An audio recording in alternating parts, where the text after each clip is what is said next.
So this is a follow-up video to the first video. I have stayed largely quiet regarding my marriage and the details of my divorce, but it's been brought to my attention by some people that my ex is inviting people that we both know over for fellowship, which is a Christian thing, to talk about God, praise God, different things like that. And he is using that opportunity to gossip about me and try to victimize himself, maybe, and just discredit who I am in the community, which makes it very uncomfortable to live here in this community, especially the church community that I went to, and everything that happened. You know, Christians are not supposed to do that. If you're gossiping, your religion is worthless. There's so much. There's emails I have of him talking to people at the church and mutual acquaintances, saying I have developed a personality disorder, which is interesting because he was also diagnosing his other ex-wife with narcissism and being bipolar. And he's now saying I developed similar things over the last few years, which is interesting.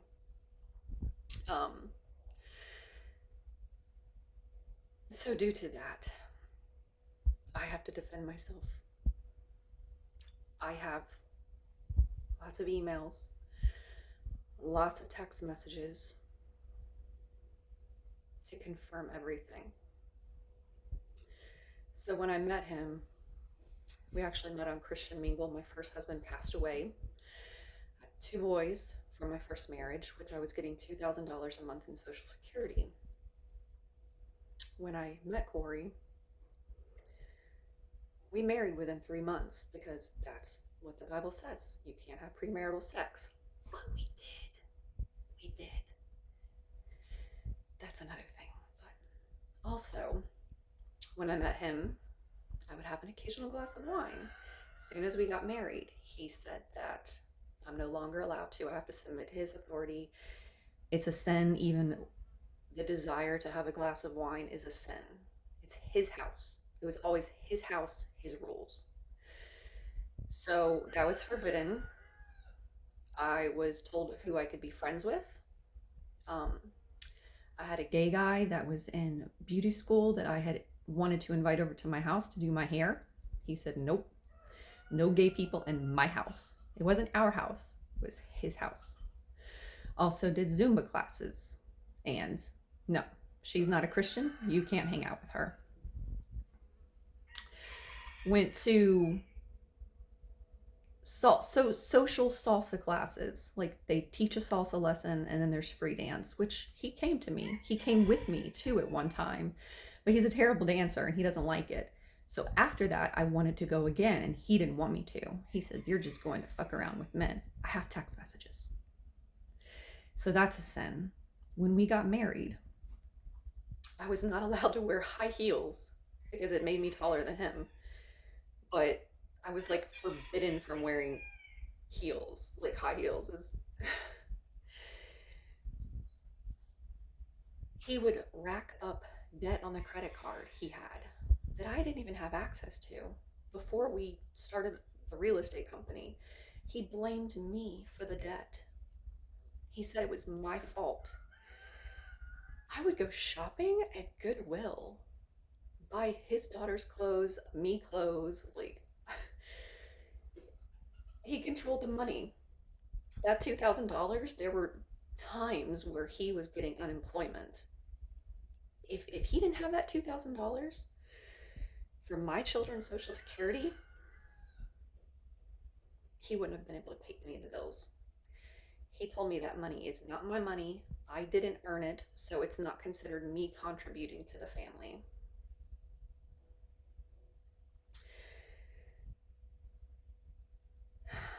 We had two different bank accounts. He would put a little bit of money in one bank account each week. I had to provide him with every receipt of everything I spent. I was not allowed to have cash. I had to give him the receipts for him to review. He didn't provide his receipts for me to review. He didn't provide me access to the bank account that the Social Security was going into. He controlled everything. Once I started getting good at real estate, I started fighting back. It's like, this is ridiculous. This is just too much control. The grandmother, he was putting her name on all the properties. He refused to put my name on any of the properties that I worked on and he sold and profited from. This was a huge fight constantly. The financial control was a huge constant, and he would get angry at me for constantly accusing him of things. He was just sick of it. I need to trust him. I need to submit to his authority. But now, with him putting the grandmother on all the properties that she never once stepped inside, she never worked on, she never contributed financially to at all. And I always questioned it. I said, this just doesn't make sense. This is suspicious. It looks like you're trying to do something shady here. You don't trust me. You need to stop accusing me of things. Now that we're getting divorced, that's exactly what he did. He says, I can get 25% of his half. That's exactly what he was doing. It's deceptive. It's very deceptive. And again, I have text messages, I have emails of a lot of this stuff. With regards to him and the inappropriate relationship with his other ex-wife, we fought about her a lot towards the end too, because his oldest daughter didn't want to live with him anymore. And she made some concerning accusations to DHS against her father.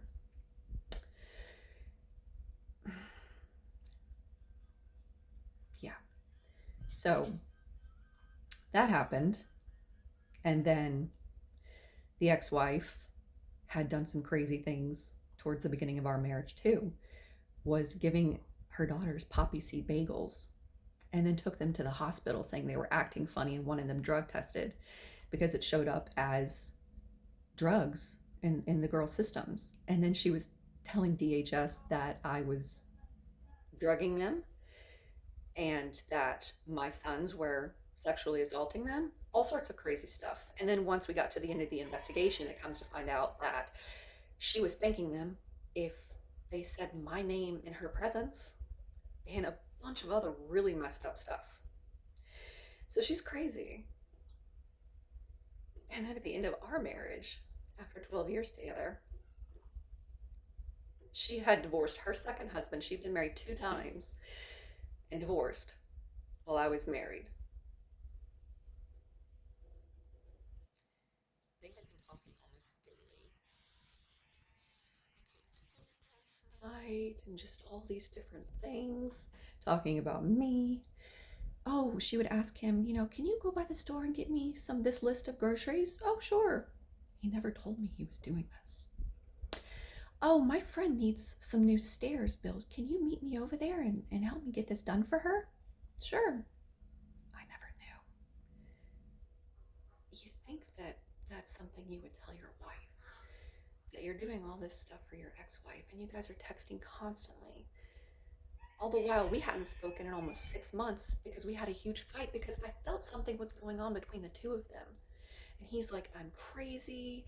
I can't stand to be in the room with her. And he's like, I'm just sick of dealing with you and all your accusations constantly.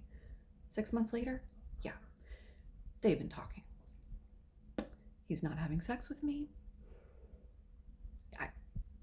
I don't know what's going on, but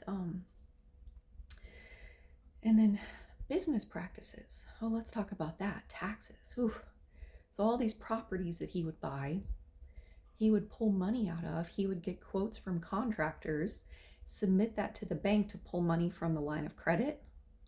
And these people never even did work on the property. He just wanted to pull the money out. And I questioned that. I'm like, isn't that like lying? He's like, no, it's fine. It's fine. I don't have to pay taxes on this. It's in the loan. I'm like, but that's like a little shady. No, it's fine. It's fine.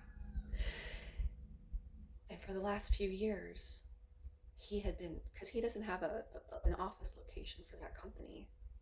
His goal was to either buy or build something and rent out one or two of the sides to basically pay to have his real estate company. He wanted to have a mortgage company and a title company on either side of him, but he couldn't get anybody to like agree to it. So now he's trying to get a church in Corinth, and I strongly suspect that he is using that opportunity. I don't know exactly what they're doing, but I suspect he's using that opportunity to either build or buy something so he can have his real estate office for his company and basically have the church pay for the building. Use the tithes and the people of God to pay for him to have his company.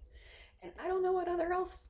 I mean, I don't know if this Corinth Calvary is going to have him on their financial board, because that's going to be interesting, because he's a very smart guy and he's very good at numbers, and he did some shady stuff on taxes and with these different properties to pull funds. So it'll be interesting to see what happens with that. And the whole time I was married to him, he would put spyware on my phone. I would ask him, did you do this? Nope. And then I eventually found it on credit card statements, and he confessed. He went into my email, had all of my emails being forwarded to his email address. He secretly scanned his irises on his eyes to be able to unlock my phone.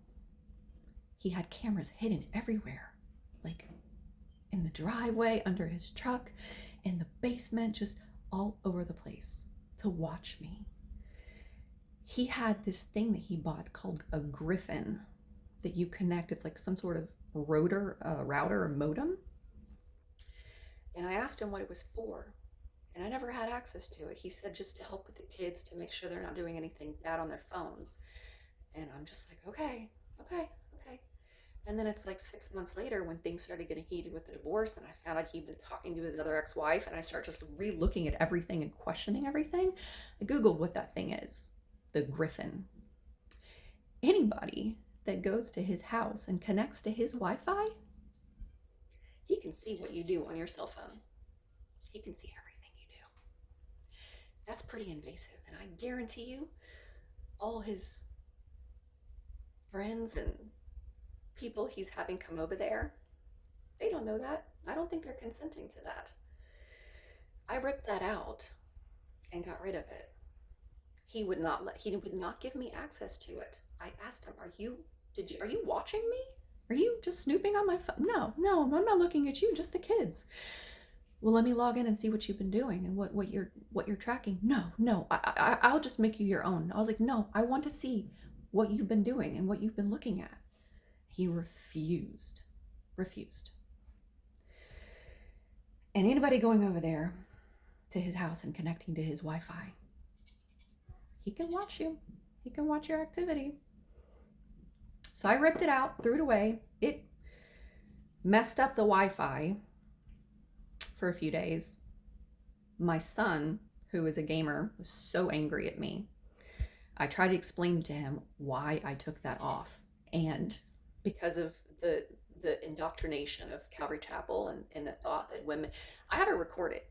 Towards the end, I started recording everything secretly, just because I'm like, I'm going to need proof. I'm going to need proof that this was said. My son told me that he deserves to be able to spy on me, that I need to submit a lot of misogynist things that he's learned. But he was more upset that his video games were not working temporarily. I started recording things because who he would be away from the home would be completely different than who he would be at home, especially with me. He wanted to get divorced. He wanted me to file the papers, though. And I'm like, the only reason you want me to file the papers is because you want to victimize yourself to the church because it's a sin. And so he would text me that, oh, I want the marriage to work, this is bad. But I started secretly recording it. What he would say to me in private, Stephanie, just file the papers. Just file the papers. Come on. It was two different people. And then there were situations that would happen a lot towards the end. And then I would, confront him and we would be talking about it. And he's like, I never said that. That never happened. And so for a while I was like, am I losing my mind? Like, am I not remembering things? And so I started secretly recording stuff, and then I'd go back and we would talk about it again. And towards the end of the marriage, he's like, same thing. I never said that. That didn't happen. I played him the videos of him saying the things, and that's not gaslighting. I'm like, well, you're sitting here telling me that I'm crazy and you never said that, and I'm hearing things wrong, and you just heard yourself say it. So what's the truth? And then all the stuff with his ex-wife, all the conversations and what I consider an emotional affair. He's like, there's nothing wrong with that. I talked to the pastor and he said that it's fine. That's not bad. I'm like, well, can I talk to the pastor? Nope. Pastor would not meet with me. Not even once. And I've got evidence. I've got texts, emails, and secret recordings. Then when I did file for divorce, I was living in the garage because it was such conflict. In the garage for about 6 months with just insulation and subflooring and a heat pump. It was stressful. And so when I moved out into my new home, I went back to get some stuff, and he immediately changed the locks. He told me I was trespassing. I came to get my animals, my goats and my chickens, which I bought, I cared for, they were mine. I came with 4 people as witnesses. He came out and said, I am trespassing. I need to get off his property. No, but I had people with me. We went and got my goats. He still to this day has my chickens. He did offer me to come get them, but it's just very uncomfortable, like chasing a bunch of chickens. It's an awkward situation. So he was telling the church and people that, I didn't want the divorce. I didn't want this. As soon as I leave, though, you immediately change the locks. You won't let me have anything. You come out saying that the goats and the chickens are yours and I'm trespassing? That's a little conflicting to what you're telling the pastor and what you're telling other people. And co-parenting has been crazy. He plans birthday parties for our son, doesn't tell me, doesn't invite me. I hear about it from my son a few days before. I'm like, oh, well, I was not involved in this. This is with his class. I'm like, and I text him like, why? I don't want to, just difficult. He plans to take our son out of the country. Starts planning it in May. Doesn't tell me until October. I said I'm not comfortable with that. He's very young. He then takes me to court over it to force the issue. He says that the school is completely on board with him being out of school for a week and a half. He says that he had paid the $4,000 fee prior to texting me and he thought I would be okay with it. Come to find out, he lied. I contacted the company that the trip was organized through. The $4,000 was not due until 3 weeks after he asked me in October. So he hadn't paid it yet. It wasn't due for another 3 weeks. The day that he left the country after forcing me, taking me to court, I get emails from the school, from the teachers. They don't know what's going on. I get an email from the principal of the school saying, you know, he can't miss this much time. I was like, well, I thought that you guys were on board because he took me to court and he was on stand in front of the judge saying that you guys were good with this. Nope, he lied. It was a lie. Just so much difficulty co-parenting and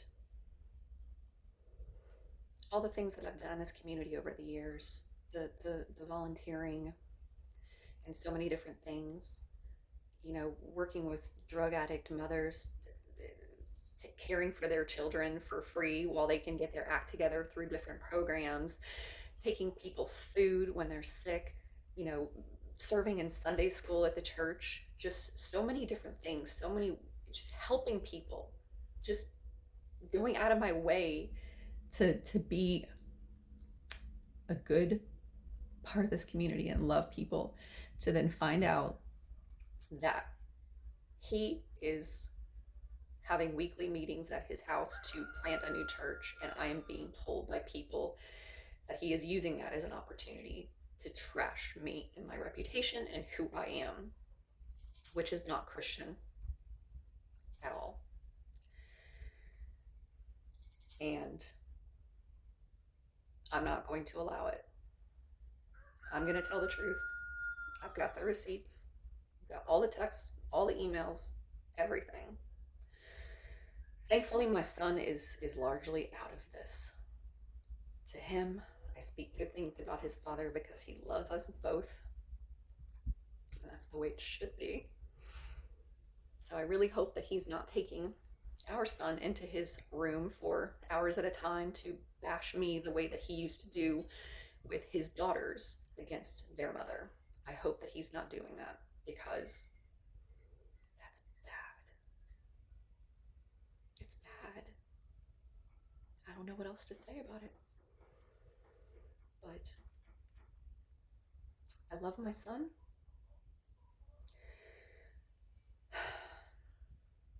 I love my circle of people who are supporting me and who know, but everybody has to know the full truth.